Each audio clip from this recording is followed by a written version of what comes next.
Assalamualaikum warahmatullahi wabarakatuh. Yang kami hormati Ustazah Anita Triastuti SSI selaku Kepala Sekolah SMP Teluman Hakim Slawi. Yang kami hormati dan kami cintai pula para narasumber yang telah hadir di kesempatan kali ini, Ustazah Sari Palupi SPD bersama dengan Ustazah Apriliana SPD yang saat ini sedang mengikuti kegiatan calon guru penggerak angkatan 11. Alhamdulillahirabbil alamin, alhamdulillahirabbil alamin. Kita aturkan syukur kehadirat Allah Subhanahu wa taala yang telah melimpahkan rahmat dan hidayah kepada kita semua, sehingga pada kesempatan pagi hari kita masih diberikan kesempatan kesehatan untuk bisa mengikuti kegiatan di pagi hari ini. Shalawat salam Muhammad sallallahu alaihi wasallam. Allahumma shalli merupakan murabi terbaik, dan semoga kita termasuk umat yang akan diberikan syafaat di hari akhir kelak. Amin amin ya rabbal alamin. Dalam kegiatan Learning Community 1 ini kita memiliki tema tentang diseminasi budaya positif di sekolah. Jadi kita akan belajar bersama-sama bagaimana kegiatan atau bagaimana menghadapi anak-anak, bagaimana membangun disiplin positif di sekolah kita yang tercinta, sesuai dengan flyer yang kemarin dibuat nih.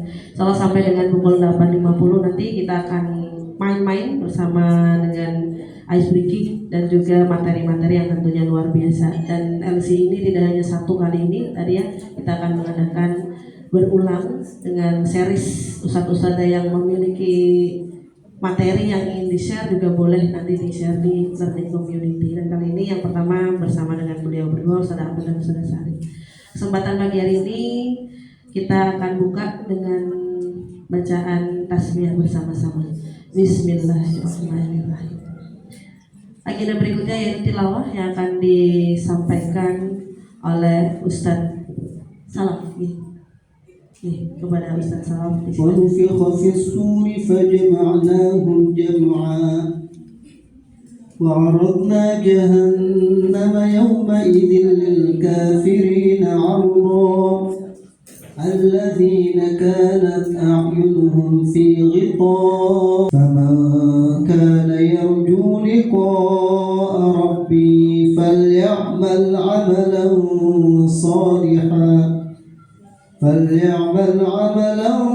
صالحا ولا يشرك بعبادة ربه أحدا صدق الله العلي العظيم. Agenda berikutnya adalah sambutan yang akan disampaikan oleh Ibu Kepala Sekolah SMP Teluman Hakim kepada Ustazah Anita Triastuti SSI. Disilakan.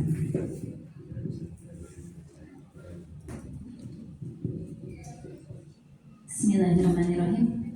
Assalamualaikum warahmatullahi wabarakatuh. Innal hamdalillah nahmaduhu wa nasta'inuhu wa nadzubillahi min shururi anfusina wa min sayyiati a'malina may yahdihillahu fala mudilla lahu asyhadu an la ilaha illallah wa asyhadu anna muhammadan abduhu wa rasuluh.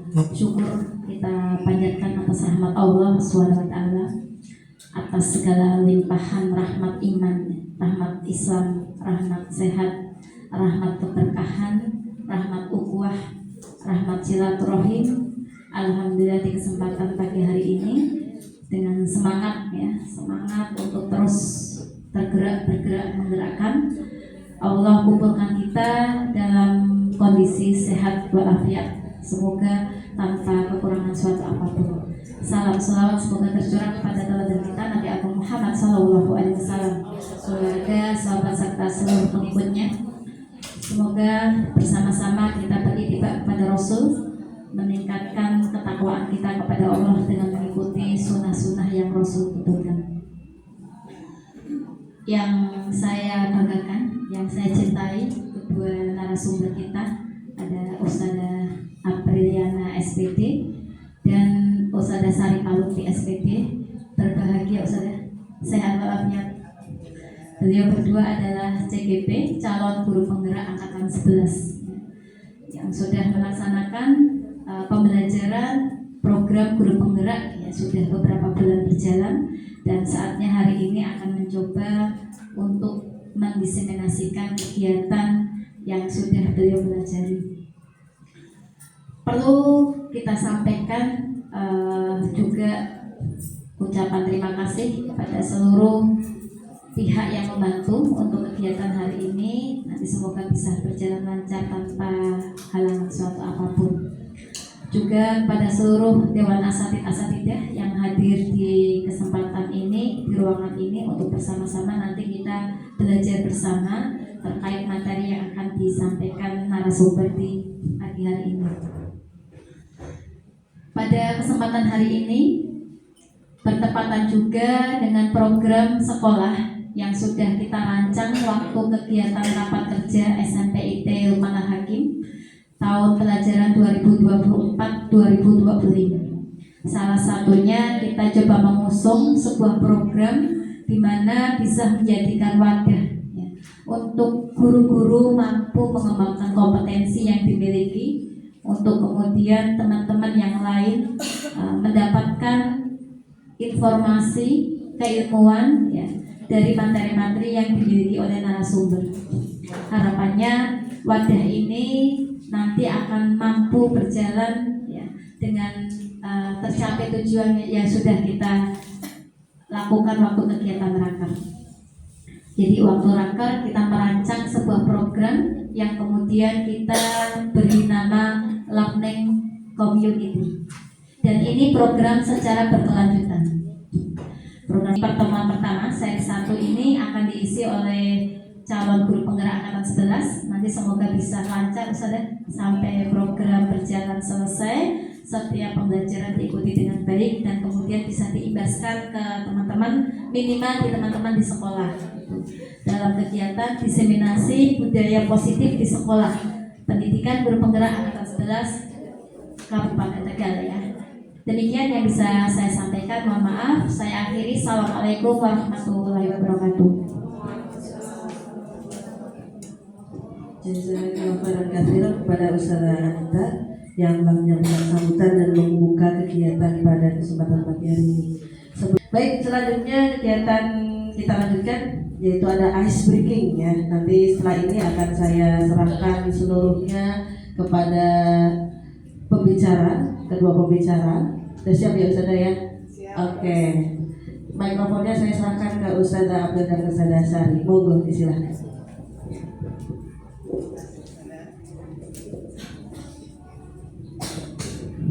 Ya, untuk lebih semangat lagi ya, kita akan ice breaking bersama-sama.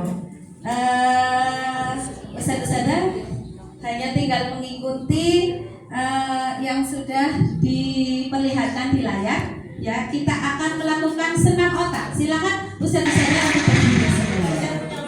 Iya.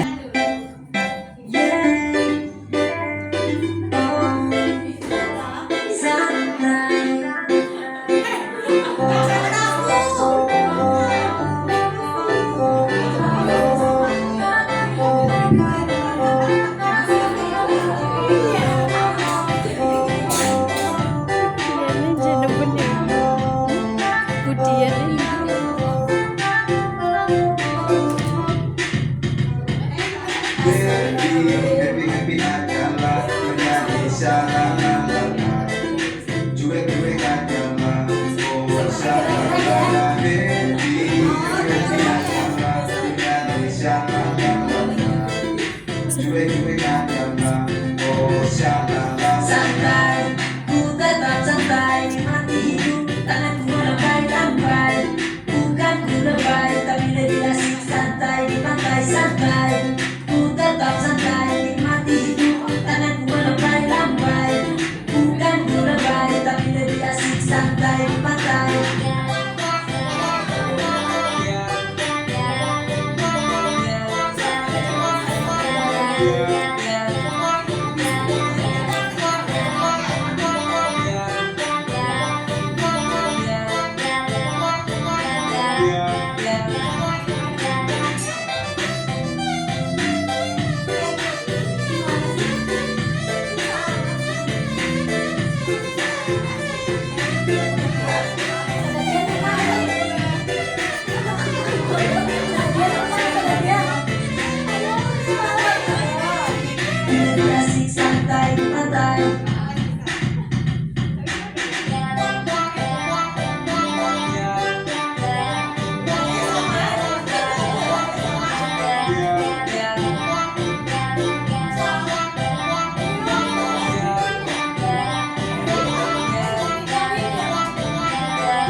positif. Ya, SPD mohon izin untuk memberikan diseminasi sebagai salah satu tugas kami memenuhi tugas calon guru penggerak angkatan 11 Kabupaten Tegal.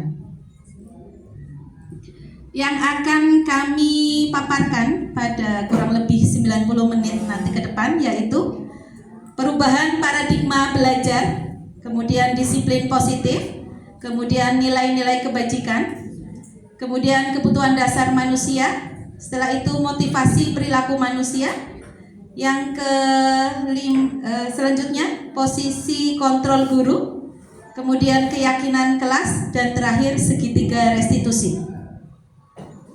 Baik, materi yang pertama akan dipaparkan atau dibawakan oleh Ustazah Apriliana. Kepada beliau kami persilahkan. Terima kasih kepada Ustazah Sari atas kesempatannya. Bismillahirrahmanirrahim. Assalamualaikum warahmatullahi wabarakatuh. Gimana kabarnya teman-teman? Sehat semua? Alhamdulillah, luar biasa. Tetap semangat. Allahu Akbar. Kelihatannya sangat semangat ya. Sepertinya tidurnya nyenyak semalam. Baik, langsung saja untuk materi pertama yaitu tentang pembelajaran dengan paradigma baru. Jadi apa sih pembelajaran dengan paradigma baru itu? Jadi pembelajaran dengan paradigma baru adalah pembelajaran yang dirancang berdasarkan prinsip pembelajaran berdiferensiasi. Sehingga para peserta didik itu diajar atau belajar itu sesuai dengan kebutuhannya berdasarkan tahap perkembangan sesuai dengan teori psikologi modern, yaitu untuk mewujudkan profil pelajar Pancasila. Seperti yang kita tahu bahwa ada 6 ya profil pelajar Pancasila. Ustaz-ustazah ada yang masih ingat nggak apa saja?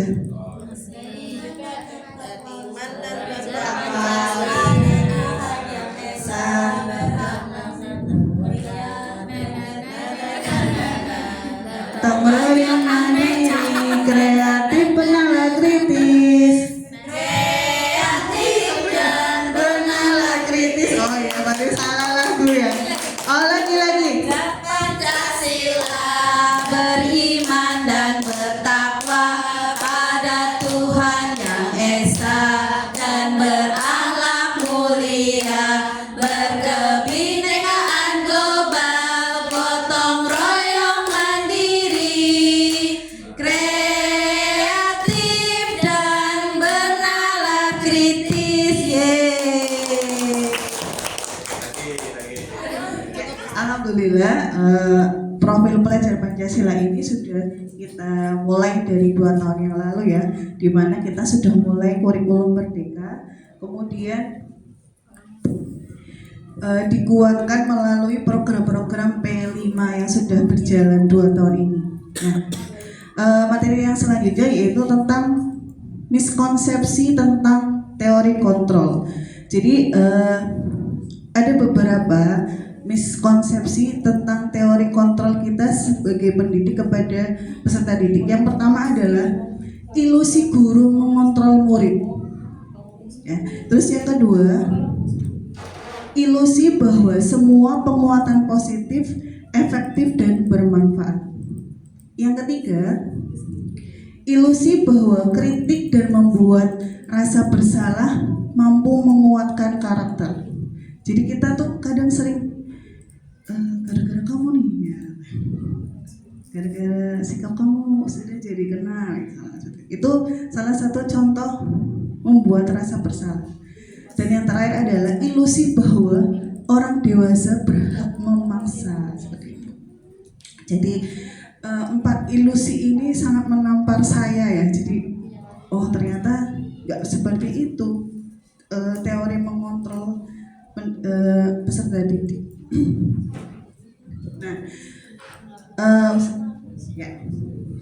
Nah, untuk merubah miskonsepsi teori kontrol tadi yang salah, maka kita perlu mengubah paradigma stimulus respon ke pendekatan teori kontrol. Ada 2 tabel di sini ya, 2 kolom tabel. Yang pertama tentang stimulus respon, yang kedua tentang teori kontrol. Ya, stimulus kontrol ini adalah hal-hal yang biasa kita lakukan.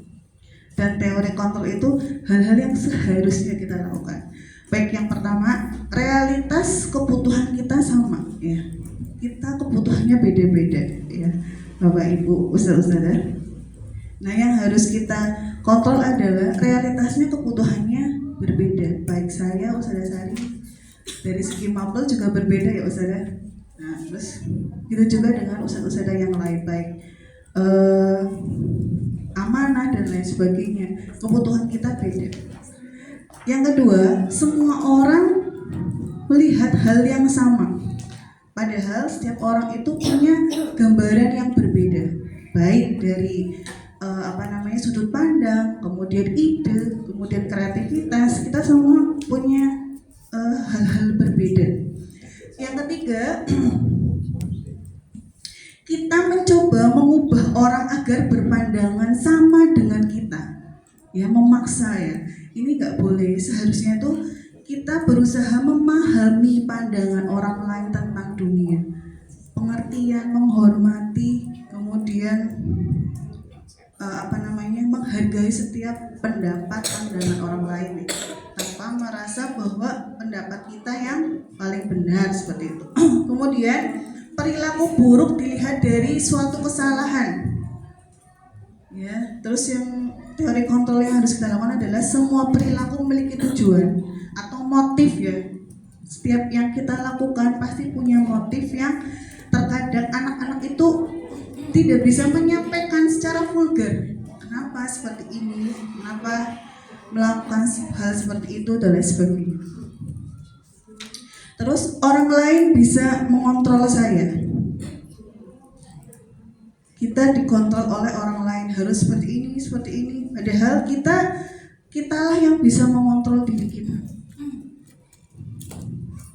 Kemudian saya bisa mengontrol orang lain. Orang lain harus nurut sama saya, harus patuh sama saya, atau anak-anak harus nurut anut dengan aturan yang dibuat ya, seperti itu. Terus harusnya adalah kita tidak bisa mengontrol orang lain. Hal-hal yang di luar kendali kita banyak sekali dan memaksa kita untuk belajar menghargai dan memahami, dan seharusnya kita pun harus bisa menghargai orang lain, jangan hanya mau dihargai seperti itu. Terus kemudian pemaksaan ada pada saat bujukan gagal.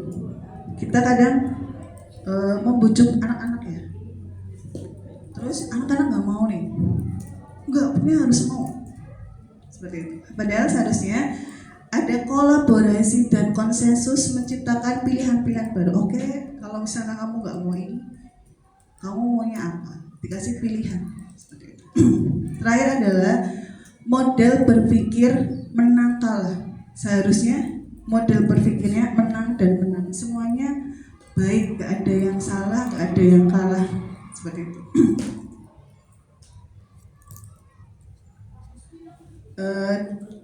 Yang selanjutnya yaitu disiplin positif. Ya. Disiplin positif itu salah satu cara penerapan disiplin ya. Tujuannya adalah menumbuhkan kesadaran serta memberdayakan peserta didik tanpa imbalan atau penghargaan, baik ancaman juga dan hukuman. Jadi penerapan ini harapannya bisa membuat anak-anak itu berperilaku pada nilai-nilai kebajikan, baik motivasi intrinsik dalam perubahan perilaku yang lebih baik. Nah, untuk nilai-nilai kebajikan nanti akan disampaikan oleh Ustazah Sari. Monggo Ustazah Sari, dipersilakan.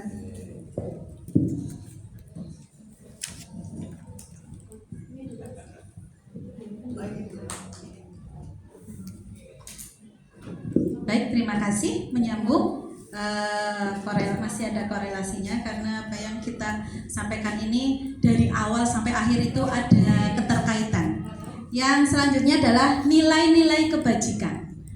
Yang disebut nilai-nilai kebajikan itu apa, Ustadz-Ustadzah? Apa itu nilai kebajikan? Oh iya, sudah ada ya di depan ya. Nilai yang disepakati bersama terlepas dari suku, bangsa, agama, bahasa maupun latar belakangnya. Jadi nilai kebajikan itu bersifat universal. Baik itu agama Islam, baik itu agama Kristen, baik itu agama-agama yang lain, itu meyakini bahwa nilai kebajikan itu adalah benar adanya. Salah satu contohnya yaitu kalau nilai yang harus ada di sekolah itu adalah nilai profil pelajar Pancasila. Beriman dan bertakwa pada Tuhan Yang Maha Esa dan berakhlak mulia, berkebinekaan global, gotong royong, mandiri, kreatif, dan bernalar kritis. Kemudian ini ada contoh nilai kebajikan juga dari institusi atau organisasi IB Primary Years Program. Ada toleransi, rasa hormat, integritas, mandiri, menghargai, antusias, empati, keingintahuan, kreativitas, kerjasama, percaya diri, dan komitmen. Kemudian ada nilai kebajikan skill, life skill atau keterampilan hidup. Dapat dipercaya, lurus hati, pendengar yang aktif, tidak merendahkan orang lain, dan memberikan yang terbaik dari diri. Ada tabelnya, Ustazah? Ya. Ya, berikut adalah daftar nilai kebajikan. Daftar nilai kebajikan banyak sekali, nggih. Apakah di situ ada yang tidak baik menurut Ustazah? Iya, semuanya bernilai positif, semuanya adalah bernilai baik, dan kita yakini bahwa itu adalah nilai-nilai kebajikan yang dipercaya oleh manusia. Next, Ustazah.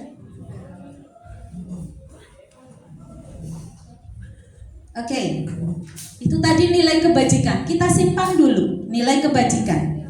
Kemudian masuk ke kebutuhan dasar manusia. Tadi sudah dibahas sedikit, dicuplik sedikit sama Ustazah Apriliana. Kebutuhan dasar manusia itu apa? Setiap manusia mempunyai kebutuhan. Ada kebutuhan dasar, yaitu apa? Di situ bisa dilihat kebutuhan dasar manusia adalah segala sesuatu yang kita lakukan untuk mendapatkan apa yang kita inginkan. Jadi pada dasarnya kita berperilaku itu adalah untuk memenuhi kebutuhan dasar kita.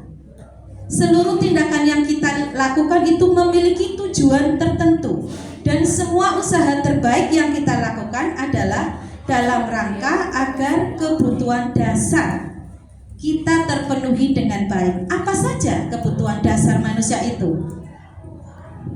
Ada 5 kebutuhan dasar manusia. Apa saja? Bertahan hidup, kasih sayang, penguasaan, kebebasan, dan kesenangan. Itu semua adalah kebutuhan. Contohnya bertahan hidup, kita butuh makanan, pakaian, tempat tinggal, keamanan, dan kesehatan. Kemudian kasih sayang dan rasa diterima. Itu seperti rasa diterima, diperdulikan, berbagi, kerjasama, menjadi bagian dalam kelompok, itu adalah kasih sayang, kebutuhan kasih sayang dan rasa diterima. Kemudian penguasaan. Pada hakikatnya setiap manusia itu butuh akan penguasaan supaya merasa mempunyai harga diri. Kemudian keinginan untuk dianggap, memimpin, ya, kebutuhan untuk memimpin, berprestasi, diakui dan didengar. Kemudian kebutuhan selanjutnya adalah kebebasan. Setiap manusia itu ingin bebas pada dasarnya. Ada kebutuhan ingin bebas. Misalnya mandiri, memiliki pilihan, aku nggak mau yang ini, kayaknya kurang cocok. Aku mau yang itu, aku lauknya nggak cocok yang ini, aku mau yang ikan aja. Nah, mencoba hal baru, mampu mengendalikan arah dirinya. Dan yang terakhir adalah kesenangan. Ya, kesenangan adalah kebutuhan dasar manusia yang juga harus dipenuhi. Ada bermain, ada rasa humor, ya, kemudian antusiasme, tertawa, itu adalah sebagai apa? Kebutuhan dasar manusia. Selanjutnya, materi selanjutnya akan disampaikan oleh rekan saya yang cantik, Ustazah Apriliana. Oh, ice breaking dulu.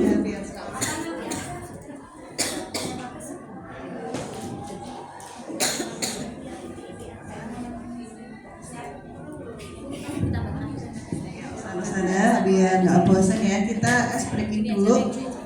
Ustazah Sari, kita ice breakingnya apa nih kali ini? Tadi udah senam otak. Yang muda. Baik, kita akan bermain tepuk-tepuk ya Ustazah. Ya, kita akan bermain tepuk. Tepuk apa ya, Ustazah April namanya? Tepuk warna.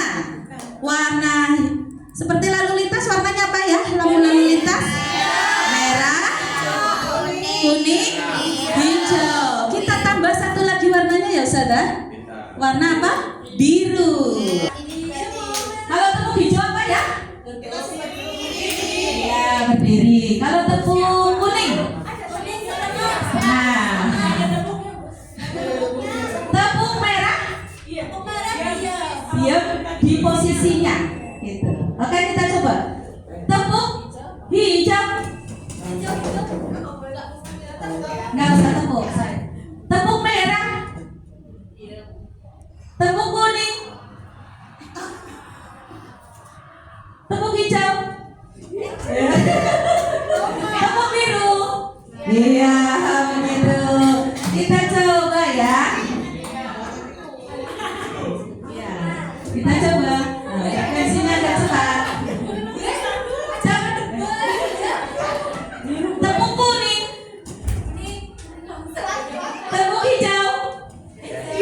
Tepuk biru. Kuning. Biru. Merah. Hijau. Kuning. Hijau.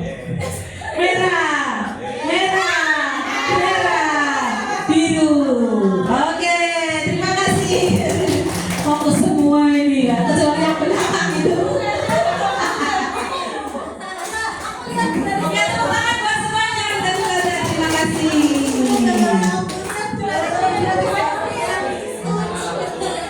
Alhamdulillah ya, jadinya nggak nge-freeze ya. Kita kembali serius lagi ya Ustazah. Baik, materi yang selanjutnya yaitu tentang motivasi perilaku manusia. Jadi setiap kita pasti punya motivasi dalam berperilaku. Ya. Baik, misalkan bangun tidur, motivasinya apa? Untuk melanjutkan hari. Dan masih banyak lagi. Baik, motivasi perilaku manusia itu ada dua macam ya Ustazah. Yang pertama adalah motivasi ekstrinsik dan motivasi intrinsik. Apa sih motivasi ekstrinsik itu? Yang motivasi ekstrinsik adalah untuk menghindari hukuman atau ketidaknyamanan. Misalkan ngeles ya, nyari alasan biar mencari-cari alasan, membuat alasan biar anak-anak tidak dihukum. Kayak contohnya misalkan anak-anak terlambat nih, nah pasti ada ini banyak sekali mengantongi banyak alasan ya. Kenapa terlambat, terus biar nggak dihukum bagaimana, bahkan ada yang menyelinap ke sana ya biar tidak dihukum. Nah itu perilaku menghindari hukuman. Terus yang kedua, mendapatkan imbalan atau penghargaan dari orang lain. Ya, ketika kita berperilaku baik, otomatis secara manusiawi pasti kita pengen dipuji gitu. Saudara, wah kamu anak baik, kamu pintar, kamu hebat. Bahkan ojol aja punya bintang ya, bintang 5 ya kalau memberikan pelayanan yang baik atau berperilaku yang baik. Itu juga dengan murid-murid pastinya. Dan salah satunya adalah peringkat 1 paralel ya. seperti itu. Kemudian motivasi intrinsik itu adalah atau contohnya untuk menjadi orang yang mereka inginkan dan menghargai diri sendiri dengan nilai-nilai yang mereka yakini. Contohnya misalkan aku mau jadi anak baik biar disayang ustadzah, bisa biar disayang sama Ustadz Rizky misalkan, atau Ustadzah Anita misalkan. Atau anak-anak tuh punya prinsip, aku punya prinsip biar walaupun aku nggak pengen dihargai tapi ini aku yakin yang aku lakukan tuh baik.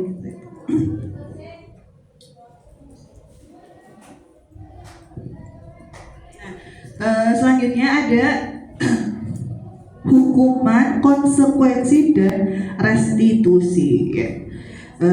Kemarin sempat di grup Walas membahas tentang restitusi ya. Nah ini ada beberapa penjelasan ya tentang apa sih bedanya tentang hukuman, konsekuensi, dan restitusi. Kalau hukuman itu tiba-tiba tidak terencana, lihat anak terlambat langsung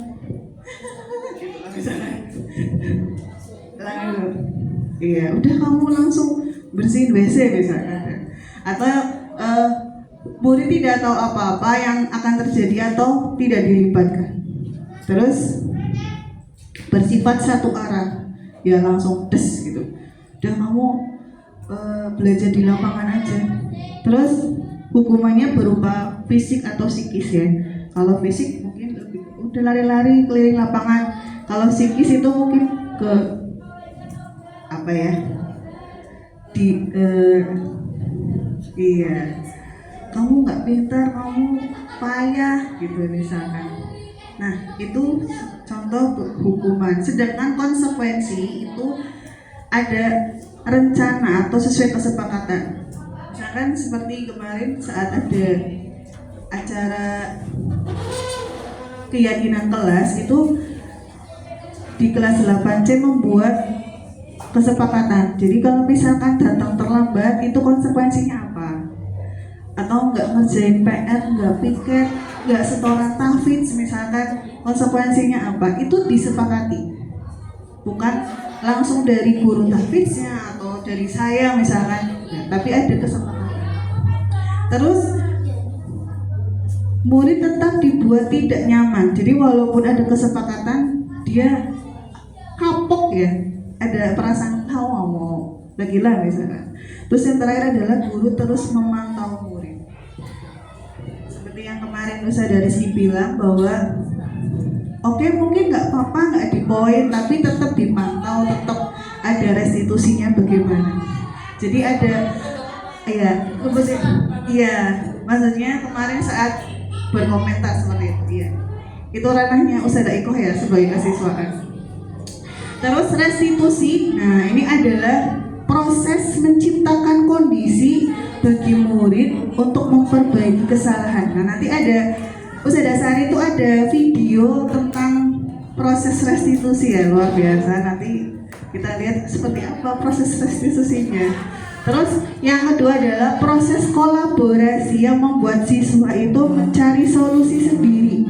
Misalkan ada anak yang buang sampah sembarangan, sering sampah tuh banyak banget di kolong meja. Nah ini tuh bagaimana anak-anak tuh diajak kolaborasi bagaimana caranya biar tidak menyumpelkan sampah-sampahnya di kolong meja. Oke. Materi berikutnya yaitu 5 posisi kontrol guru. Nah kita itu nanti di bagian mana? Ya, ada 5 posisi kontrol guru. Ini saat saya membaca materi ini saya juga agak tertampar sana. Jadi kita sama-sama belajar, sama-sama untuk berproses ya untuk bisa menjadi guru yang memposisikan diri sebagai manajer ya, seperti yang saya singgung kemarin. Jadi posisi kontrol guru itu ada 5. Yang pertama adalah penghukum. Yang kedua pembuat rasa bersalah. Yang ketiga teman. yang keempat pemantau, dan yang terakhir adalah manajer. Saya yakin semuanya itu sudah pernah berada di posisi-posisi ini. Ya, apa menghukum? Pasti kita semua pernah menghukum. Pasti kita pernah membuat murid itu merasa bersalah. Pasti kita pernah menjadi teman. Pasti kita pernah memantau, dan yang terakhir adalah manajer ya. Baik, ini adalah beberapa contoh tentang penerapan 5 posisi kontrol guru. Yang pertama adalah kasusnya siswa tidak memakai atribut lengkap saat upacara, nggak pakai topi, nggak ada namanya, nggak ada, intinya nggak lengkap. Nah, sebagai posisi penghukum pasti udah kamu hormat aja sama bendera selama 1 jam. Tipe ya kalau bahasa sininya ya. Nah, kalau pembuat rasa bersalah itu bilangnya sudah ngomong berapa kali nih, kamu selalu bikin kecewa. Nah, itu membuat murid itu merasa sudah mengecewakan ustadz atau ustadzahnya. Ya. Terus posisi sebagai teman, ayo dong kita ikuti aturan sekolah, bantu ustadzah sekali aja. Jadi ya udah, lain kali jangan seperti ini lagi. Terus sebagai pemantau, nah kalau pemantau ini berarti dia sudah melanggar ya, terus kemudian memberitahu tentang konsekuensinya, terus disuruh membeli atribut. Dah, pokoknya kamu kalau alasannya nggak ada atributnya, beli sekarang. Kalau misalnya nggak ada uang nih, saya beliin misalnya, saya pinjemin, besok diganti uangnya, sampai benar-benar anak itu dicarikan solusi. Terus yang terakhir adalah diajak diskusi, ya, refleksi. Kamu tahu nggak kesalahan kamu apa? Kira-kira bagaimana sih biar bisa memperbaiki kesalahan kamu? Diajak diskusi, seperti itu ya. Dan jarang sekali kita memposisikan diri sebagai manajer udah kadung emosi gitu ya, melihat anak tuh kurang disiplin, apalagi yang sudah biasa bikin salah ya, seperti itu. Ya. Ini ada beberapa kalimat yang memposisikan kita sebagai guru itu di mana ya. Saya kecewa sekali sama kamu. Nah, Ustazah sering nggak ngomong kayak gini ke anak, misalkan ada yang bikin salah? Nggak pernah. Ya, terus yang kedua nih.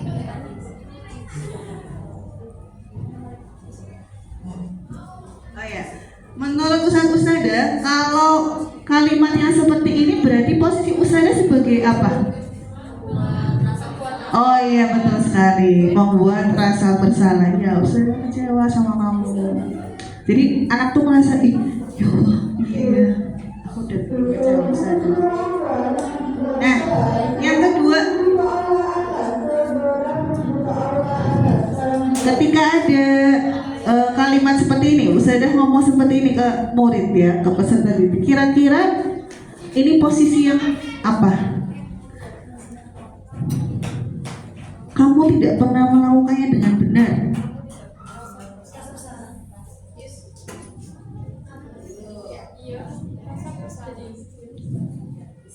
Ya, bisa. Oke. Ini juga bisa sebagai penghukum ya. Jadi kata-kata awal untuk ngomong hukum tuh seperti ini. Jangan langsung udah kamu langsung berdiri aja. Masih ada kalimat awalnya. Kamu tuh kayak nggak pernah bener sih, gitu ya, misal. Iya. Nah, selanjutnya, apa rencanamu menyelesaikan masalah ini? Sebagai apa? Sebagai manajer, iya.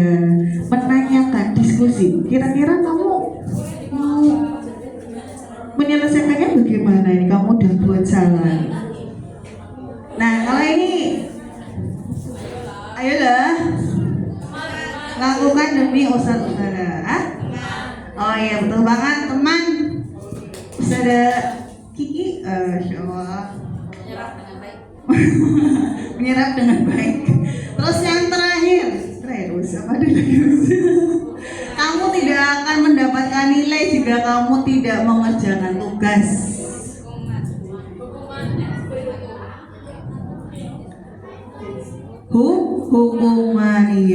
Hukumannya tidak mendapatkan nilai. Oke. Alhamdulillah ya. Berarti kira-kira nih di antara 5 posisi kontrol ini yang paling tidak direkomendasikan adalah yang penghukum. Ya Ustaz-Ustazah. Walaupun sebenarnya mungkin niat kita baik ya Us, mendisiplinkan anak, tapi kalau menurut teori pendidikan berdiferensiasi itu nggak boleh. Jadi urutannya adalah menghukum, merasa bersalah, teman, pemantau, dan manajer, seperti itu Ustazah. Jadi baik saya, Ustazah Sari dan lainnya bareng-bareng ya untuk memposisikan diri kita itu ke manajer seperti itu. Walaupun mungkin susah ya atau tergantung kondisi ya, tapi alangkah baiknya barangkali ketika kita mengajak ngobrol anak itu akan ada sentingan yang membuat anak itu berubah. Mungkin kalau pelanggarannya bersifat rame-rame ya Ustazah mungkin agak sulit. Tapi kalau yang sifatnya individu, kesalahan individu bisa banget ya, bisa menggunakan atau memposisikan diri sebagai manajer. Ya, itu saja materi dari saya. Kita lanjut untuk keyakinan kelas. Monggo Ustazah Sari bisa. Ya, monggo break dulu mungkin ya 3 menit untuk ngambil snack dan lain-lain, untuk distribusi snack dan lain-lain. Break dulu 3 menit. Bismillahirrahmanirrahim. Kita lanjutkan materi selanjutnya yaitu keyakinan kelas. Pernah dengar Ustazah? Keyakinan kelas. Pernah. Di mana dengarnya? Tahu dari mana? Oh, baru saja. Ya. Oke. Apa bedanya dengan peraturan kelas ya? Bedanya apa ya? Kira-kira peraturan kelas sama keyakinan kelas kan sama aja untuk ngatur kelas. Sama apa tidak? Tidak. Menurut Ustazah bedanya di mana? Peraturan kata Ustazah Ica maksa. Nah, kalau keyakinan dibuat bersama. Oke. Ya. Nah, dapat hadiah. Nanti hadiahnya setelah ini ya. Oke. Sekarang sudahkah Ustazah terutama sebagai walas mempraktekkan bagaimana membentuk keyakinan kelas? Pasti ada yang sudah dan mungkin ada yang belum, karena memang ini masih ini hangat-hangatnya, ini sedang disebarluaskan ya, disiplin positif. Pembentukan keyakinan kelas. Keyakinan kelas itu bersifat abstrak, nggih, Ustazah. Keyakinan kelas bersifat abstrak. Abstrak itu apa artinya? Tidak konkret, betul itu. Abstrak itu diyakini tapi tidak bisa dilihat, nggih. Iya. Kemudian berupa pernyataan universal. Ingat tadi nilai-nilai apa? Yang saya lihat? Iya betul, nilai-nilai kebajikan. Jadi keyakinan kelas itu dibuat berdasarkan nilai-nilai kebajikan. Kemudian dibuat dalam pernyataan positif. Kemudian sesuai dengan kondisi kelas atau sekolah sehingga mudah diterapkan. Ya, sesuai kondisi kelas atau sekolah. Kemudian semua warga kelas atau sekolah itu dilibatkan. Jadi ini 2 arah, tidak hanya 1 arah. Kalau peraturan kan biasanya ustadz atau ustadzah ini yang bikin ya. Tidak boleh datang tidak boleh makan di kelas, tidak boleh makan saat pelajaran. Apalagi itu yang tidak boleh itu, ya. Nah, sedangkan kalau keyakinan kelas itu dibuat bersama antara guru dan murid, ya. Demikian juga peraturan sekolah, keyakinan sekolah dibuat bersama dengan seluruh warga sekolah. Bagaimana kita akan mempraktekkan membentuk keyakinan kelas?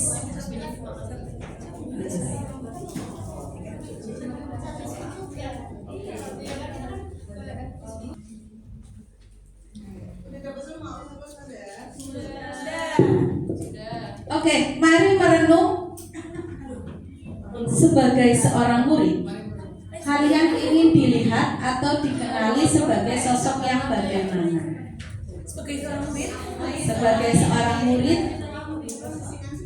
Ya, posisikan sebagai seorang murid ya. Kita merenung dulu. Ya, ingin menjadi murid yang bagaimana? Ya. Ini yang kita masukkan positif ya, nilai-nilai positif ke dalam pikiran kita. Iya, harus positif.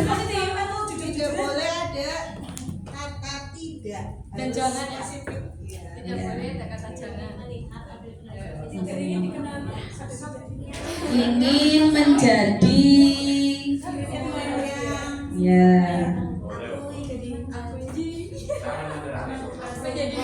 Jangan marah. Berarti apa? Yo, tidak begitu. Kalau tidak malas berarti apa? Rajin ya. Tidak malas, tidaknya dihilangkan jadi malas ya, bukan begitu. Ya.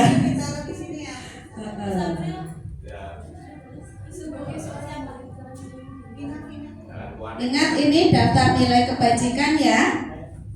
Bisa merujuk kepada nilai-nilai kebajikan yang sudah kita pelajari sebelumnya. Ingin menjadi siswa yang lurus hati, ingin menjadi siswa yang rendah hati, gitu ya. Sudah, oke, next.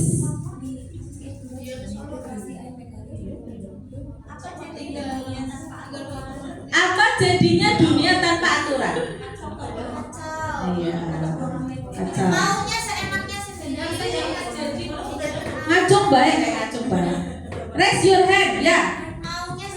Maunya seenaknya sendiri. Apalagi kalau dunia tanpa aturan, bagaimana jadinya? Amburadul, hancur, kacau. Kalau di kelas saja tidak ada aturan, bagaimana? Tidak ada peraturan.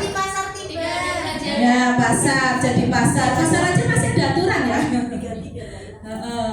Jadi semuanya akan berjalan tidak sesuai dengan apa yang diharuskan, apa yang seharusnya, begitu ya. Next.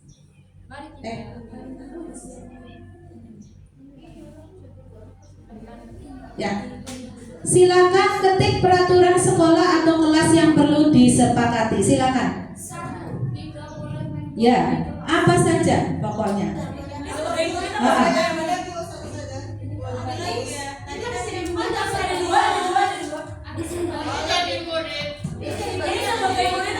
Sebagai murid. Peraturan apa yang perlu disepakati? Ya, semuanya. Biasanya yang ada itu apa? Biasanya yang panjenengan semua itu temui boleh kata tidak boleh. Banyak sekali kata tidak kalau nggak bisa. Ada bolehnya? Oh, bolehnya nggak ada.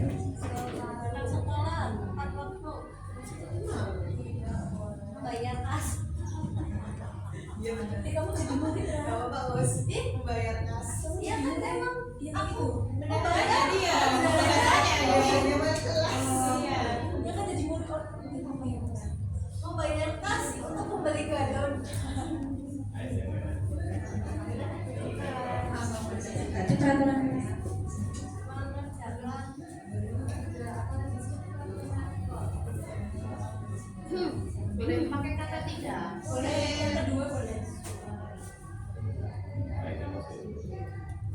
Silakan yang sudah bisa ditempel di depan.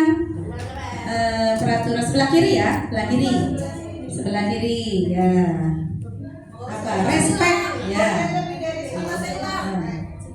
Ayo silakan ustaz-ustazah.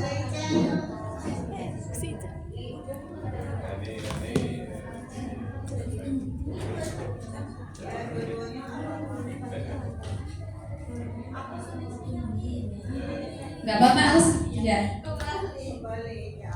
Oh ya. Bisa disalin.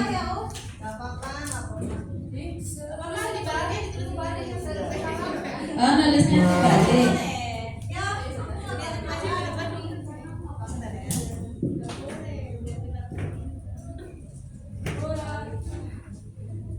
Peraturan kelas atau peraturan sekolah yang sering panjenengan semua ya jumpai di mana-mana di sekolah kita ataupun di sekolah yang lain. Ya, peraturan kelas.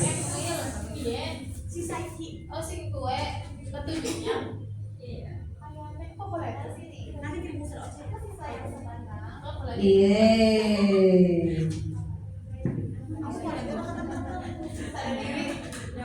Oke, sudah.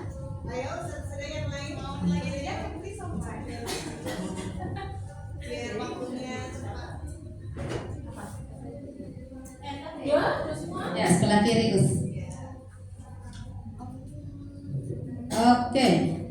Kita lihat sekarang, ya.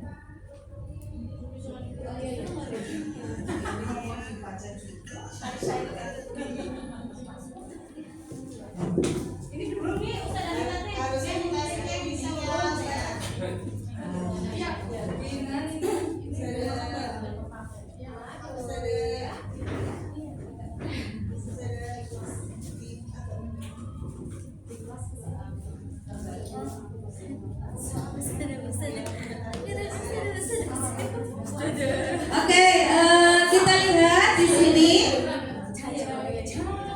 peraturan kelas yang dibuat ya, yang dijumpai kita ada respect ya, keren nih respect. Respect artinya apa ya? Respect artinya apa? Respect.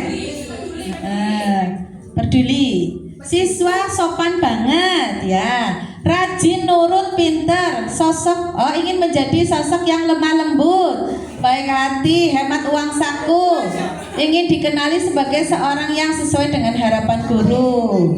Oke, peraturan tidak boleh tidur di kelas, tidak boleh membolos kelas. Ya, ingin menjadi sosok yang dikenal cerdas, kreatif, rajin, disiplin dan santun.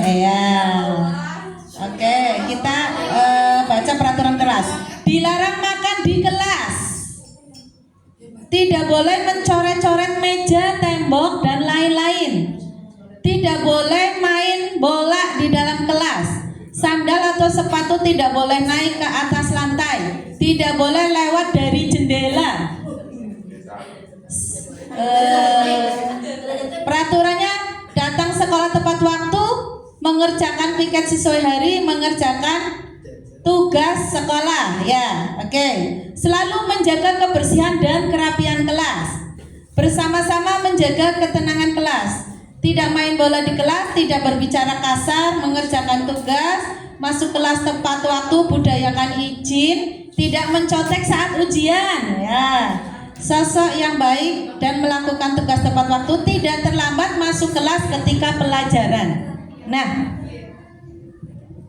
tadi masih dijumpai kata-kata yang kurang bagus ya. Jadi masih memakai kata tidak. Nah, sekarang mari kita rubah kata tidak menjadi bentuk yang positif. Misalnya, tidak terlambat masuk kelas. Apa yang kita rubah? Kalimatnya menjadi apa? Masuk kelas tepat waktu. Nilai kebajikannya apa ya? Berarti disiplin. Terus apa lagi? Bertanggung jawab, betul. Oke, kemudian tidak main bola di kelas. Bermain, ya. Bermain bola saja yang di lapangan. Bermain bola pada waktunya dan sesuai dengan tempat dan waktunya, ya bisa. Kemudian tidak boleh tidur di kelas. Nah, gimana nih? Tidak boleh tidur di kelas? Ya, bisa ya. Fokus dan semangat dalam mengikuti pelajaran. Itu contoh-contohnya ya. Jadi Ustazah sudah paham ya sampai sini ya? Oke, next. Tinjau kembali daftar curah pendapat yang sudah dicatat dan sederhanakan sesuai dengan nilai-nilai kebajikan.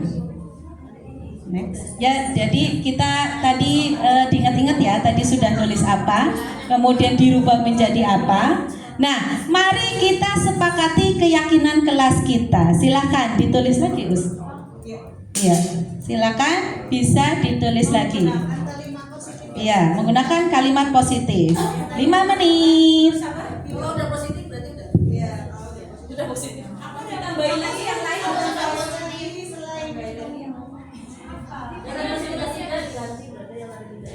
Yang tidak tepat waktunya kita sama tiket. Ya, sudah betul. Berarti ditulis lagi. Ditulis lagi.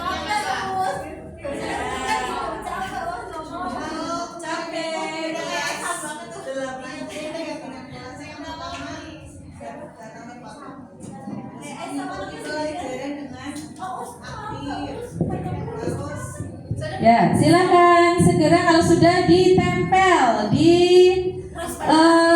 keyakinan kelas. Silakan ditempel di keyakinan kelas sesuai dengan nilai-nilai kebajikan.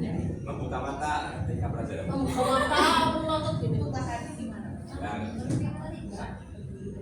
Menyayangi teman. Ya, jangan.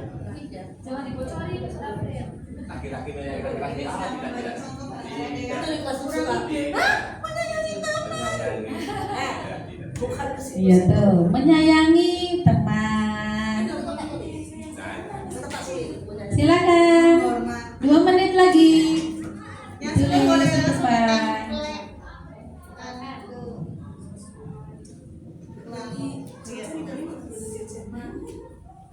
Berbagi jajan berarti dermawan ya. Nah, nilai kebajikannya adalah dermawan. Ya. Bertanggung jawab. Terhadap tugas.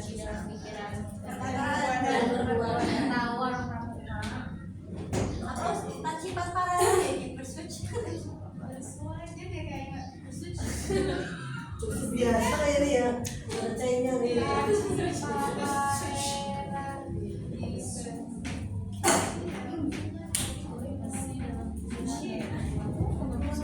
Pakai bersuci gitu ya, ada. Jelek banget. Ini kan udah selesai. Suci jalan coba.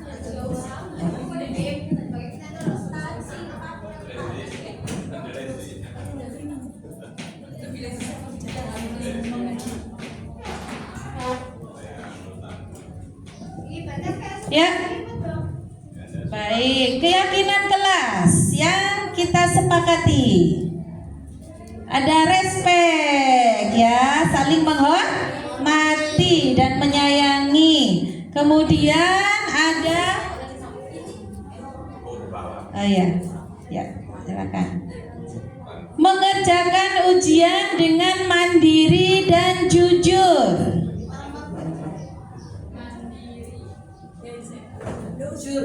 Sip, kasih. Bertanggung jawab, datang tepat waktu, mengerjakan apa ini piket setiap hari, berarti menjaga kebersihan ya, berarti bisa kita lebih kaitkan lagi dengan nilai kebajikan. Kalau piket berarti supaya bersih ya, berarti menjaga kebersihan kelas. Kemudian mengerjakan PR di rumah sesuai tenggat waktu. Berarti ini adalah apa? Bertanggung jawab akan tugas sebagai murid. Senyum dengan guru dan teman. Ya, boleh. Saling peduli sesama teman, menghormati guru, menjaga kebersihan ya tadi ya.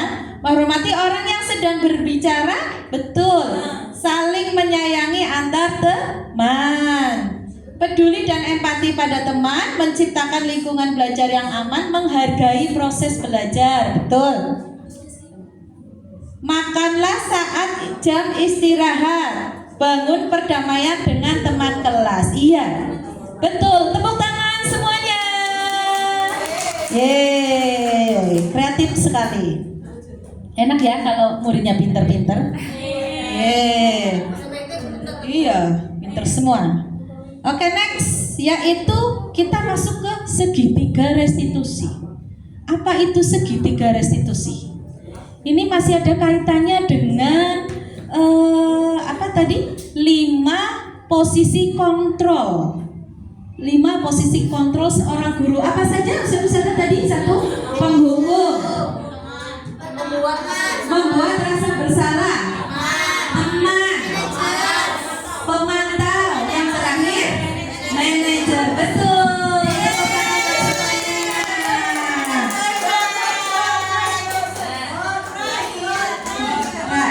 Iya. Dalam keseharian kita, ya, karena kita akan menciptakan disiplin positif, di lapangan kita kerap menjumpai permasalahan, ya, masalah yang terjadi dengan anak-anak, ya, kasus yang terjadi dengan anak-anak. Nah, bagaimana seorang guru kaitannya sebagai posisi kita sebagai manajer? Bagaimana menangani suatu kasus pada seorang anak? Apakah kita memposisikan sebagai penghukum? Ya, misalnya datang terlambat, kemudian datang terlambat kok hukumannya hormat kepada bendera selama 1 jam atau 30 menit. Itu ada korelasi tidak antara terlambat dengan hukumannya? Tidak ada sama sekali. Ya. Nah, bagaimana restitusi itu? Restitusi adalah suatu proses dialog, ya, yang dijalankan guru untuk menghasilkan murid yang mandiri dan bertanggung jawab. Ya, bagaimana anak diajak untuk melihat kembali nilai-nilai keyakinan kelas yang sudah dibuat apabila anak tersebut melakukan kesalahan. Dan kita juga melihat kira-kira kalau seseorang atau anak itu melakukan kesalahan, berarti apa? Ada kebutuhan dasar yang perlu dia penuhi. Tadi kebutuhan dasar yang 5 kebutuhan dasar itu apa saja? Kebutuhan dasar? Ya, kesenangan itu terakhir. Ya, bertahan hidup. Kasih sayang. Penguasaan. Kebebasan atau penguasaan, kesenangan. Satu lagi ya. Tahan hidup, kasih sayang, penguasaan, kebebasan, dan kesenangan. Iya, berarti ada yang perlu dia penuhi, ada kebutuhan yang tidak terpenuhi dalam diri anak tersebut. Nah, bagaimana kita menggali suatu kasus, ya, supaya muncul apa ya? Muncul solusi dari diri anak tersebut. Ya, kita bukan sebagai penuntut, tetapi penuntun. Bagaimana anak tersebut menimbulkan motivasi intrinsik di dalam dirinya. Ada segitiga restitusi dalam menggali suatu kasus yang terjadi pada murid. 1, yaitu menstabilkan identitas. Nah, ini bisa dengan beberapa pernyataan, ya. Menstabilkan identitas itu adalah pemahaman bahwa berbuat kesalahan adalah bagian dari proses pembelajaran. Bisa kita dengan ungkapan berbuat salah itu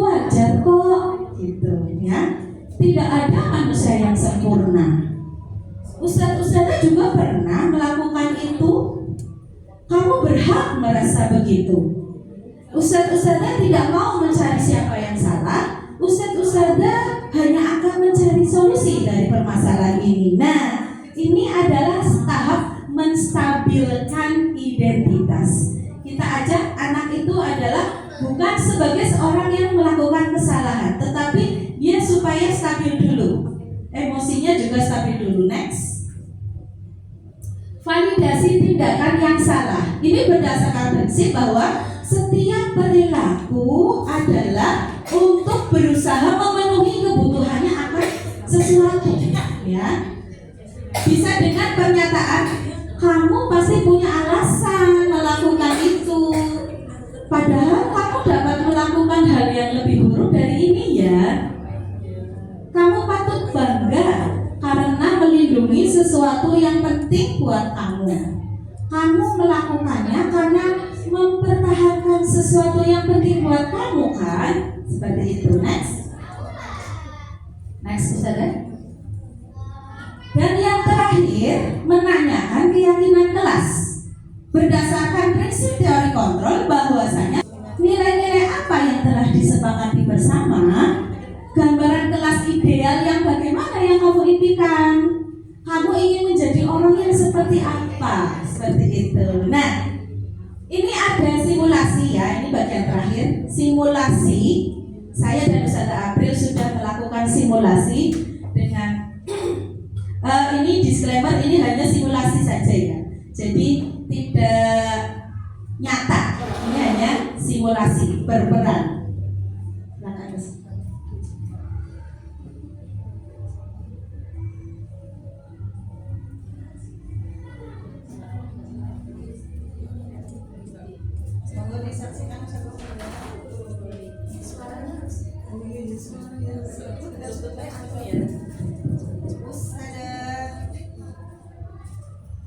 Itu stikernya silang.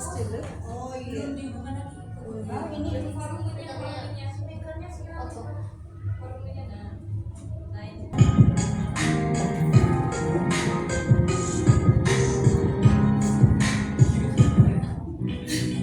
Ya, ini dicepetin aja nggak apa-apa.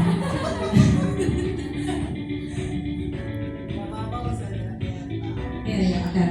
Ya, ke sini Pak.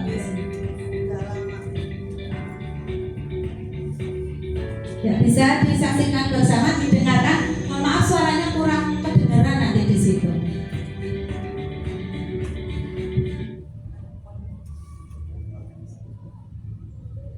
Ini siswa tidak ikut sholat zuhur berjamaah dan bersembunyi di dalam kelas. Suaranya nggak ada.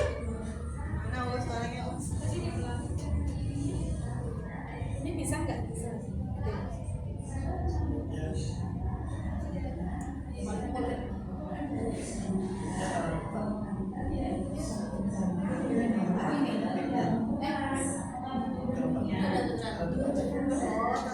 Beneran ya?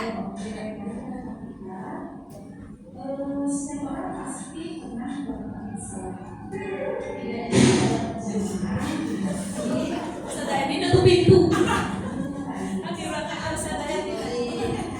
Sorry, aku masuk sini. Ini validasi tindakan yang salah.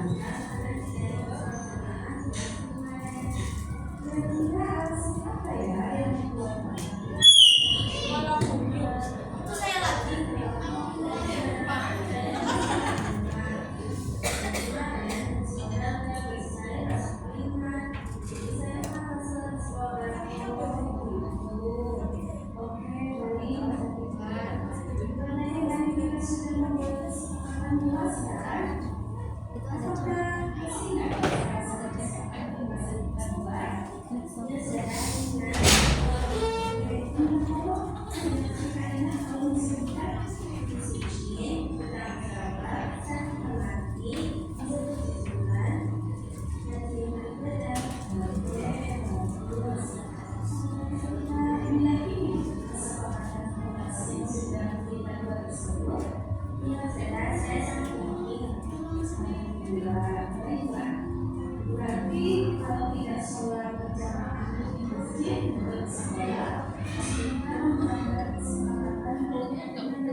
ini menanyakan apa yang akan dilakukan karena ketika tidak sholat duhur berjamaah dan bersamanya di dalam kelas. Jawabannya dari Kartika sendiri.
Oke, baik, itu adalah praktek penerapan segitiga restitusi.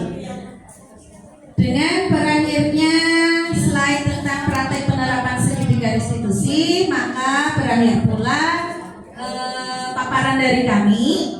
Dalam bisa kita tarik kesimpulan dalam penerapan program disiplin positif, hendaknya guru memiliki standar kepribadian profesional dan sosial yang baik, di mana guru mampu merefleksi dirinya dalam posisi kontrol saat ini, bagaimana perjalanan dirinya sebagai among atau manajer yang menuntun murid-muridnya menjadi insan yang mandiri, merdeka, dan bertanggung jawab. Baik, sesi terakhir yaitu refleksi ya, Ustazah. Refleksi apa yang sudah Ustazah dapatkan dari paparan dari kami tersebut dari pagi sampai pagi lagi.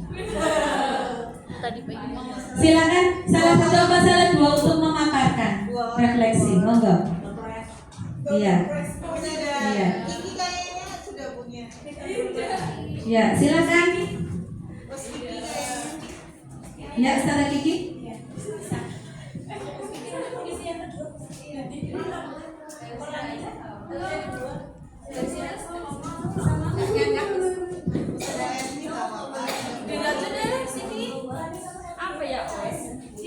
Apa yang sudah didapat?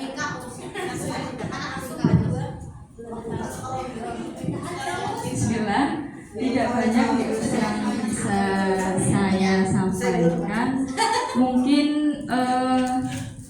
jadi bahan apa ya, refleksi kita sebagai guru, apakah kita sudah benar-benar mendidik siswa dengan baik dan menjadi contoh yang baik belum untuk peserta didik, karena kan tingkat SMP itu siswa itu kan sedang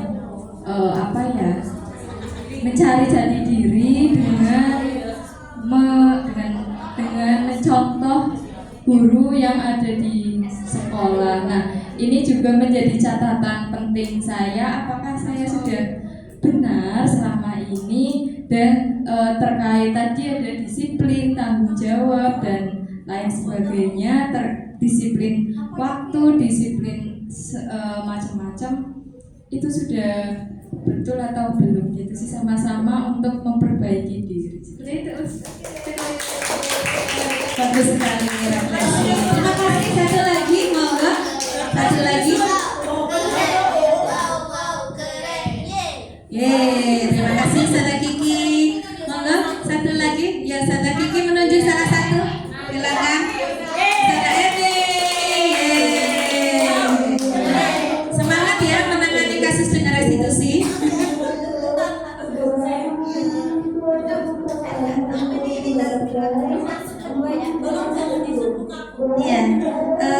refleksi pada kegiatan pagi ini adalah tidak semuanya kita gini-gini ke anak gitu ya, tapi gini-gini itu apa ya, menunjuk ke anak ya, atau memerintah ke anak, tapi melabeli anak, tapi anak punya partisipasi, anak punya hak untuk ikut bareng-bareng dalam hal tadi keyakinan dan kesepakatan kelas gitu. Dan khususnya tadi ya tentang manajer, bagaimana kita sebagai guru mengingatkan diri kita kembali bahwa anak itu juga manusia, anak juga manusia gitu ya, punya rasa dan punya hati. Cocok banget itu lagunya siapa ya? Jadi perlakukan anak sebagaimana mestinya gitu ya, dan memanusiakan manusia. Masya Allah banget ya, dan kurikulum merdeka banget ya. Dan mendengarkan apa alasan anak gitu, mendengarkan alasan anak sehingga anak diakui, dan sebenarnya anak tuh tahu kalau mereka tuh salah gitu. Terima kasih. Assalamualaikum warahmatullahi wabarakatuh. Waalaikumsalam warahmatullahi wabarakatuh. Yeay, keren banget. Wow, wow, keren. Wow, keren. Wow, wow, keren. Yeay. Terima kasih Ustaz-Ustazah atas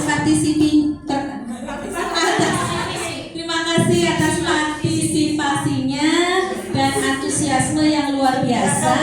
Mudah-mudahan apa yang kami sampaikan ini bermanfaat dan bisa dipraktekkan. Harapannya bisa dipraktekkan supaya kita bersama-sama menciptakan disiplin positif. Jadi yang ada di dalam sekolah ini adalah auranya positif ya. Jadi anak-anak itu punya motivasi intrinsik sendiri, tidak hanya karena ya termasuk gurunya ya. Digugulan ditiru berarti harus dimulai dari diri kita sendiri, bukan karena motivasi ekstrinsik di mana takut karena dihukum, takut dan lain-lain, tetapi bagaimana menjadi diri sendiri yang kita inginkan sesuai dengan nilai-nilai kebajikan yang kita yakini bersama. Apabila ada kesalahan, oh ya, terima kasih. Saya kembalikan kepada MC. Soalnya dari gue bertanya Ustazah. Iya, terima kasih. Kita beri tepuk tangan yang luar biasa untuk narasumber kita. Wow, wow, keren asik. Wow, keren. Wow, wow, keren asik. Terima kasih ya para ladies, tiga ladies yang di sini ya. Gentleman tidak ada. Baik, ibu-ibu, mbak-mbak semuanya, ustaz-ustazah, alhamdulillah sudah dipaparkan tadi banyak pencerahan, alhamdulillah. Kalau kemarin kesepakatan kelasnya ketika MPLS masih ada yang perlu direvisi, boleh direvisi ya Us ya, menjadi kata-kata yang lebih positif, menggunakan nilai-nilai kebajikan. Jangan lupa ditempel di kelas masing-masing ya. Berikutnya adalah sesi tanya jawab. Ini ustazah tadi sudah masuk ke kolom chat ya, di Zoom meeting kita. Di kolom chat ya, di Zoom meeting kita ya. Pertanyaan pertama ya, mau disampaikan langsung apa dari moderator ini? Nah ini kan ada pertanyaan ustazah. Dulu waktu zaman kolonialisme ya, zaman ibu-ibu kita, mbak-mbak kita, guru kita mungkin dulu di sekolahan, itu kan pakainya sistem kolonial ya. Nomor ceper ceper ya. Kemudian kuku ceper gitu ya. Habis itu suruh berdiri kayak gini misalnya. Itu kan menghukum banget ya, zaman dulu tuh menghukum banget ya. Tapi ampuh ya. Kira-kira ampuh nggak dulu tuh? Ampuh ya. Nah sekarang kok beda gitu ya. Kira-kira lebih efektif mana ustazah? Yang kolonial saja atau kita berubah ke sini gitu ya? Iya benar gitu ya. Padahal dulu kan ampuh ya. Kenapa sih kita harus berubah? Kenapa kita harus berubah menjadi yang seperti ini loh? Harus ada restitusi, harus ditanya kenapa, mengapa, bagaimana gitu ya. Sampai nggak boleh sampai kita melabeli anak telat boy gitu ya, misalnya bocah kok sinau malah melayu baik. Ayo dulu. Gimana saudara monggo? Pertanyaan dari Mr. X.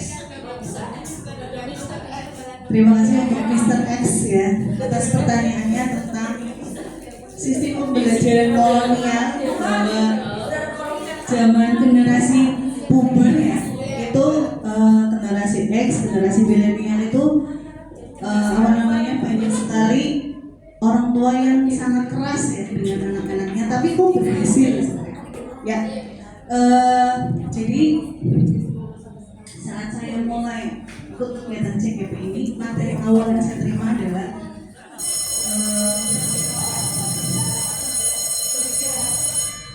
pendidikan yang menuntun oleh Ki Hajar Dewantara.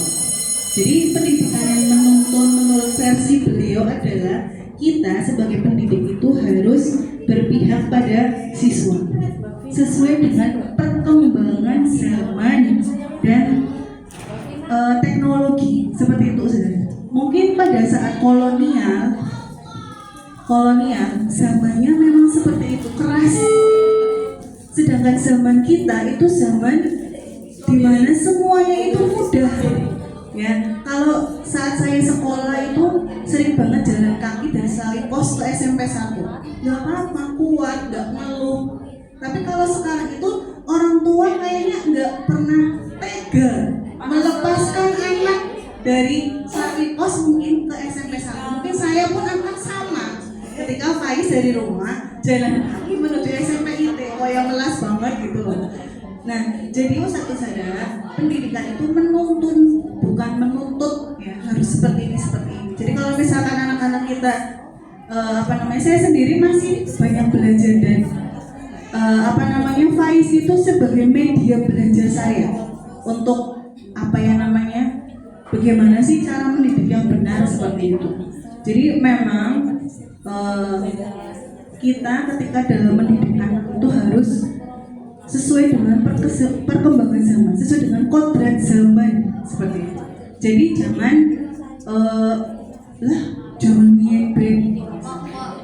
orang apa secara mentality anak-anak zaman sekarang itu karena dari bayi mungkin sudah diajarkan kemudahan, banyak sekali kemudahan. Dari mulai cara belajar, kalau zaman saya dulu kerekanan sendiri, kalau sekarang sudah ada baby walker dan lain sebagainya seperti itu. Jadi anak itu tidak terasah untuk berpikir dan memecahkan masalah seperti itu. Jadi kenapa profil pelajar Pancasila itu sampai mencuatkan bernalar kritis? Nah, itu karena anak-anak kita itu sudah terbiasa dengan kemudahan alternatif yang diberikan oleh orang tua seperti itu saudara. Semoga jawaban tadi sedikit memuaskan ya. Nah itu disesuaikan dengan perkembangan zaman seperti itu saudara. Jangan disamakan aku dengannya ya. Karena objeknya berbeda. Orang kolonial objeknya kita. Nah, kalau kita objeknya adalah generasi Z, di mana mereka itu kebanyakan adalah generasi strawberry. Yang mereka dikasih tekanan sedikit langsung gitu ya, langsung leot gitu ya. Nggak bisa, mereka makan mungkin malah jadinya mental ya. Kalau dulu kita pendeleki guru belum selesai PR, mesti orang bakal mengulangi lagi gitu ya, baru dipendeleki tok gitu ya. Itu kalau zamannya kita, objeknya adalah kita. Kalau sekarang kita menghadapi objek yang berbeda. Kalau dulu kayaknya buku juga nggak penting, karena nggak pernah ikut sekolah parenting, buku nggak pernah ikut parenting, tapi kamu baik-baik saja kan gimana? Nah sekarang banyak orang parenting, tapi anak-anaknya juga makin luar biasa karena memang objeknya berubah. Itu kemarin salah satu materi yang juga disampaikan Ustaz dari Bundari gitu ya di SMP 2 Waluja. Jadi pemberian materi kepada guru-guru SMP terkait dengan perkembangan anak. Jadi ibu-ibu yang dia datang, dia itu dari 30 tahun ngajar, disuruh Bundari itu menceritakan anak-anak dulu 30 tahun yang lalu dengan 5 tahun yang lalu, dan kata beliau sangat jauh berbeda gitu ya. Cara berbedanya adalah tayangan mereka, makanan mereka sudah beda, dewasanya lebih dulu gitu ya, sehingga objeknya udah beda ya, zamannya sudah beda, sehingga kita juga harus punya hal yang berbeda ketika menangani anaknya. Pertanyaan sudah selesai ya? Satu lagi Us, padahal dia nanti yang tanya Us, saya spill Us, dia yang tanya Us. Ini kan narasumbernya ada di sini ya Us, monggo.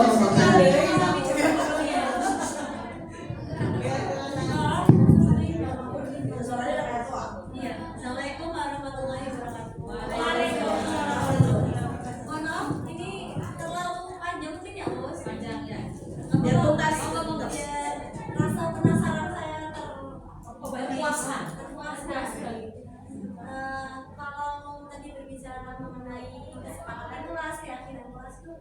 saya merasa sangat positif sekali ya. Apabila bisa benar-benar diterapkan di SMP Intensius. Yang ingin saya tanyakan, tadi kan sudah dijelaskan, zamannya kita itu zaman kolonial. Pembentukan karakter kita itu dengan cara kekerasan mungkin ya, tekanannya sangat tinggi, tapi ternyata bisa jadi gitu. Sedangkan di zaman sekarang yang kata Usris adalah zaman strawberry, Generasi punya strawberry, tekanan, ya generasi strawberry yang tekanannya sedikit tapi langsung melewat gitu. Pertanyaan saya, Us, kan selama ini kita melihat fenomena secara langsung di SMP itu ketika masuk misalnya waktu sholat gitu, berbicara waktu sholat itu halat, duhur, kemudian asar, itu menggerakkan anaknya, Us. Wah, masya Allah sangat susah, Us, harus benar-benar dikeluarin. Jadi tetap harus pakai istilah tadi guru sebagai pemantau gitu, guru sebagai penghukum juga bisa dan sebagainya. Pertama teladan. Ya, teladan, seharusnya teladan ya.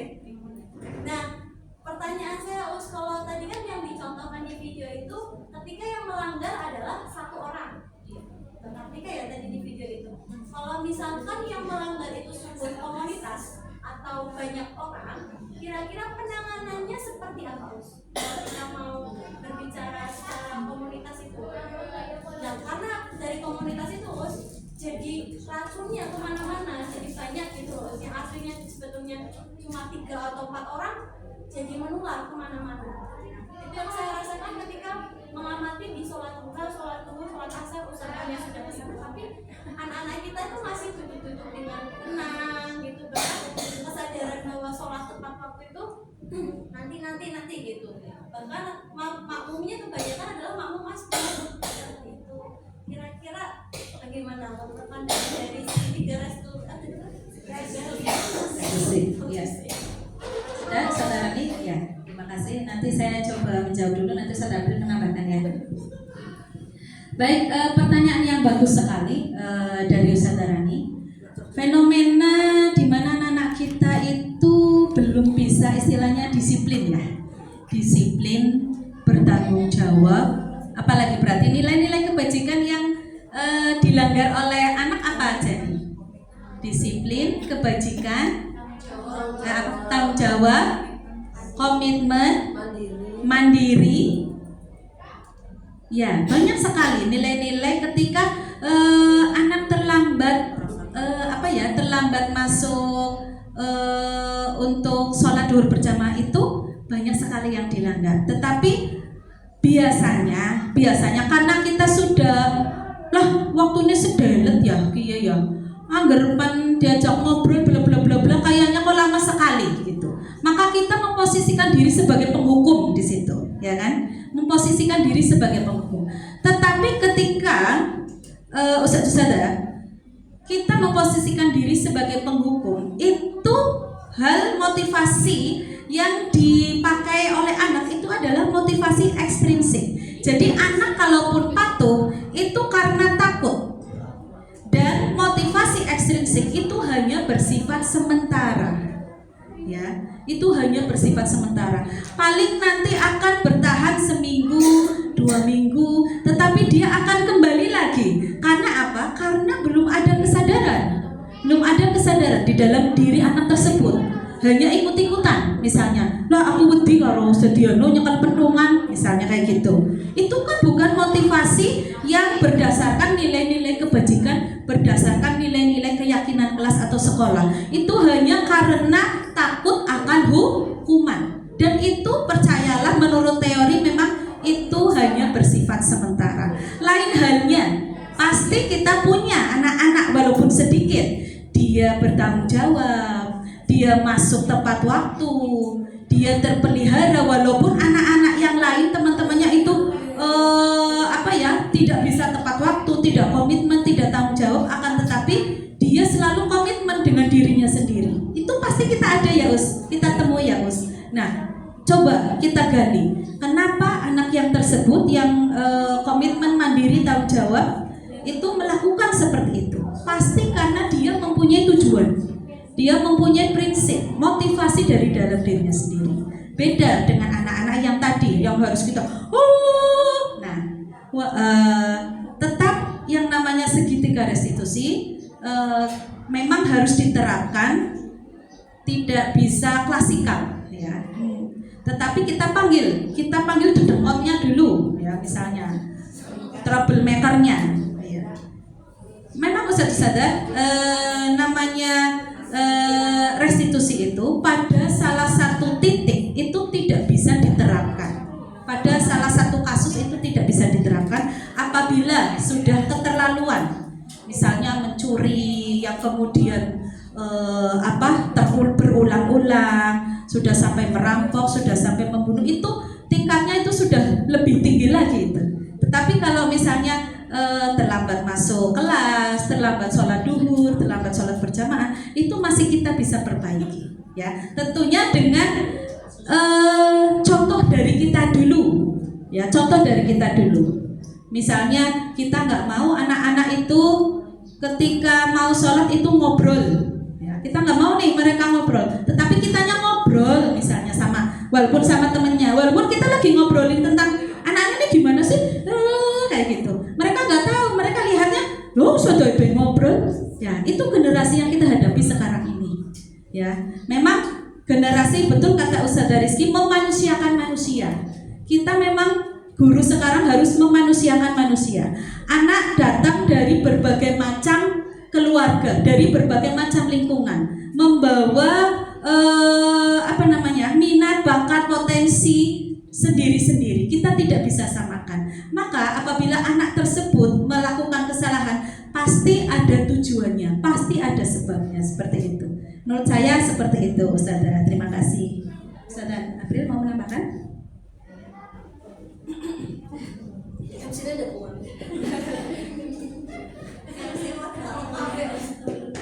Ya, terima kasih Ustazah Rani. Memang tadi itu untuk segitiga restitusi memang sangat maksimal digunakan manfaatnya, maksudnya manfaatnya maksimal bisa digunakan ketika kesalahannya adalah individu. Dan kita melihat langsung ada yang misalkan ketika kita proses pembelajaran, ada anak yang sepanjang pelajaran itu tidur, iya kan, dan tidak merasa bersalah sama sekali, kayak nggak apa-apa lah kayak gitu. Sekali-kali nggak apa-apa kita panggil iya, biar ada kesadaran bahwa ketika pelajaran tidur itu sama saja tidak menghargai guru, seperti itu. Tapi kalau misalkan ada pembiaran, lah apa-apa lah ngantuk melas misalnya seperti itu sama aja kita menanamkan sikap ke anak itu lah apa-apa gitu. Jadi iya nggak apa-apa lah, gurunya eman orang galak misalnya gitu. Nah, justru dari terlalu bijaksananya kita itu menumbuhkan sikap yang menyepelekan seperti itu. Jadi kalau sudah terlanjur menyepelekan, akibatnya berkelompok kesalahannya, eman seperti gunung es. Jadi kalau misalkan kita menemukan satu kesalahan yang nantinya akan berjamaah kesalahannya, kita panggil satu dulu, dipotong. Ibarat tuh kayak buah ya bos, satu busuk ya, yang busuk ini diambil dulu biar gak merembet, kayak gitu. Jadi kalau misalkan Ardana misalkan, atau siapa yang sukanya tidur sepanjang pelajaran, kayak gitu kan, iya dipanggil Ardananya satu. Terus setelah itu nanti Ardana akan menceritakan sendiri konsekuensi yang dia dapatkan ketika dia tidur sepanjang pelajaran, seperti itu. Jadi kita potong dulu sumbernya, seperti tadi Ustazah Sari bilang. Jadi kesalahan berjamaah itu berawal dari satu orang melakukan kesalahan dibiarkan, maka akan berkelompok seperti itu. Jadi memang tugas kita itu sudah berat karena sudah tertanam gurunya sabar, orang galak, ustadzah kayak gitu. Jadi kita potong dari awal sekarang gerak gitu. Tapi dengan proses segitiga restitusi yang manajer, jangan langsung galak gitu. gitu. Karena di rumah itu anak-anak sangat disayang orang tua, sangat dimanjakan. Kemudahan-kemudahan itu banyak sekali. Jadi kalau misalkan disentil sedikit nggak terima, diemin, ya kan? Kayak gitu kan, apalagi murid akhwat seperti itu. Jadi kalau misalkan selain mentalnya yang melewat, hatinya juga meleotan, motongan seperti itu. Ya kan? Kita nasihatin baik-baik malah didiemin gitu. Didieminnya lama kayak gitu misalkan. Ya seperti itu fenomena yang sekarang ini, karena orang tua itu tugasnya memang berat ya. Sekarang orang tua seluruhnya bekerja, dua-duanya. Kalau kita dulu kan hanya ayah yang kerja, ibu di rumah, kayak gitu. Dan mungkin ada beberapa yang dua-duanya bekerja, tapi tidak sebanyak sekarang, kayak gitu. Jadi mungkin hanya anak-anak tuh kurang arahan, kurang perhatian, dan seperti itu aja sih Gus. Jadi dengan adanya pembiaran yang kecil lama-lama menjadi besar seperti gunung es seperti itu ya Ustaz Rizky. Itu saja mungkin tambahan dari saya. Semoga puas ya Ustaz Ani. Saya akhiri, wassalamualaikum warahmatullahi wabarakatuh.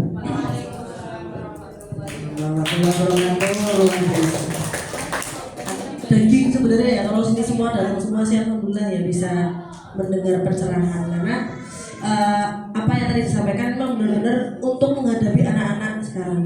Kalau tadi Ustaz Dasari menyampaikan bahwa kesubin, kayak gitu ya. Saya pernah dulu di Disiplin Positif juga sama, menyampaikan ini juga sama. Backupnya, feedback ke saya adalah kesubin mus, arek kok kayak gue. Tetapi memang efeknya lebih lama. Kalau kita cuma marah-marah di depan gitu ya. Kalau kemudian berikutnya juga teladan ya Mus. Kan kita nggak mungkin kita restitusi anak yang mungkin dia nggak sholat, kita aja ikut sholat. Gitu ya, restitusi anak ke masjid, kita aja ikut masjid, ya gitu. Sehingga kita yang merestitusi juga harus back to ourselves gitu loh. Kita ngaca dulu, kita udah benar belum gitu ya. Sehingga kita mau, karena kita harus ketemu dan merestitusi orang. Jangan sampai kitanya sendiri harus direstitusi dulu gitu kan.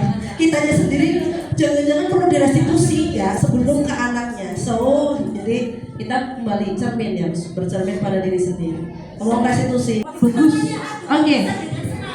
Terima kasih Ustazah semua yang sudah menghadiri kegiatan Learning Community seri 1 ini. Alhamdulillah berjalan dengan lancar. Hari ini kita beri tepuk tangan dulu untuk semua. Ya, keren. Wow, keren, asik. Oke. Semoga apa yang disampaikan oleh narasumber kita pada pagi hari ini dan sesi diskusi kita tadi berjalan dengan baik ya. Insya Allah bisa bermanfaat untuk kedepannya menghadapi anak-anak yang luar biasa. Untuk kegiatan kali ini jangan lupa kita nanti akan ada learning community berikutnya seri 2. Siap-siap ustadzah-ustadzah yang lain nanti boleh angkat tangan atau angkat kaki dari sini. Terbiasa ya. Baik. Kemudian untuk mengakhiri kegiatan kali ini, mari kita tutup kegiatan ini dengan bacaan kafaratul majlis. Subhanakallahumma wa bihamdika asyhadu an la ilaha illa anta astaghfiruka wa atubu ilaik. Dari saya mohon undur diri sebagai MC, mohon maaf jika banyak kesalahan dan kekhilafan dari diri saya sendiri. Wabillahi taufiq wal hidayah. Wassalamualaikum warahmatullahi wabarakatuh.